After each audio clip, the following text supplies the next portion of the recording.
मित्रांनो, artificial intelligence म्हणजे AI चा अर्थात कृत्रिम बुद्धिमत्तेचा वापर खूपच वाढला आहे.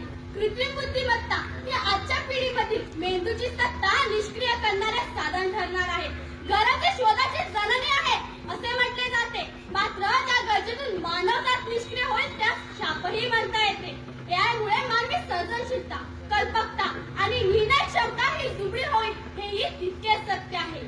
बेरोजगारीच्या विख्यात आधीच माझा देश, बेरोजगारीच्या विख्यात आधीच माझा देश त्या कृत्रिम बुद्धिमत्तेने निर्माण केला पाहिजे. त्या कृत्रिम बुद्धिमत्तेने निर्माण केला पाहिजे. शास्त्रज्ञतेचा व संशोधनाचा ध्यास, शास्त्रज्ञतेचा व संशोधनाचा ध्यास, त्यात एआयचा वास, त्यात एआयचा वास. नैसर्गिक व जन्मजात बुद्धिमत्ता जपायच्या नीतिमत्ता, नैसर्गिक व जन्मजात बुद्धिमत्ता जपायच्या नीतिमत्ता. एआय मुळे निष्क्रिय होईल मेंदूची सत्ता, एआय मुळे निष्क्रिय होईल मेंदूची सत्ता. मित्रांनो, एआय मुळे भविष्यात रोजगार कमी होतील आणि भारतासारख्या आधीच बेरोजगारीची समस्या तीव्र असणाऱ्या देशात हे संकेत भयानक ठरतील. मित्रांनो, एआयचा वापर मानव आता आपल्या स्वतःच्याच विचारावरून, अनुभवावरून सत्ता गमवत आहे. त्यासाठी एआय आपल्या वापराचे साधन आहेत हे विसरून आपण त्याला आपल्या जीवनाचा भाग बनवणे निव्वळ मूर्खपणा ठरेल असे मला वाटते. कारण खरी ताकद ही मानवी विचारातच आहे. साधी गोष्ट आहे हो, गणक यंत्र आल्याने आम्ही पोरं पाडेच विसरलो. पटकन कॅल्क्युलेटरची बटन दाबायची आणि लगेच आम्हाला उत्तर मिळते. जर आम्ही पाड्या विसरू शकतो तर एआयच्या वापरामुळे विचार प्रक्रिया का विसरू शकणार नाही? संत ज्ञानेश्वरांनी ज्ञानेश्वरी लिहिली, श्रेय त्यांनाच जाते. मात्र त्यानंतरच्या प्रगतीचे श्रेय तुम्ही मानव जातीला न देता एआयला द्याल का?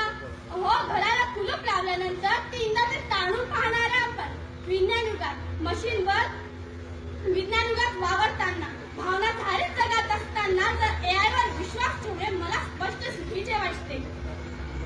आमचे बँक खाते खाली करणारे हॅकर दररोजच्या वर्तमानपत्राच्या बातमीत वाचताना ही कृत्रिम बुद्धिमत्ता हॅक होणार नाही.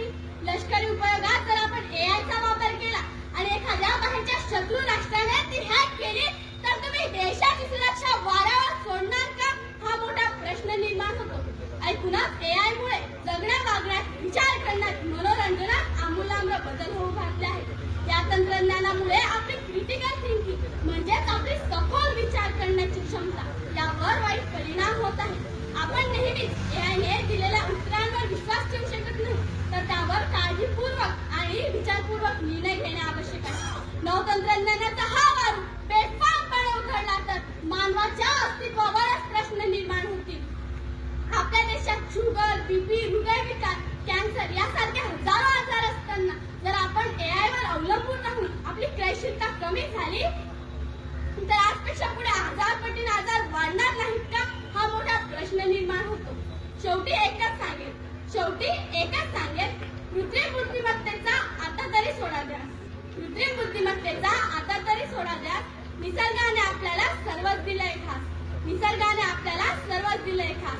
मनापासून सांगते वरच्यावर नका घेऊ, मनापासून सांगते वरच्यावर नका घेऊ. आपण कृत्रिम बुद्धिमत्तेच्या आहारी नका जाऊ, आपण कृत्रिम बुद्धिमत्तेच्या आहारी नका जाऊ.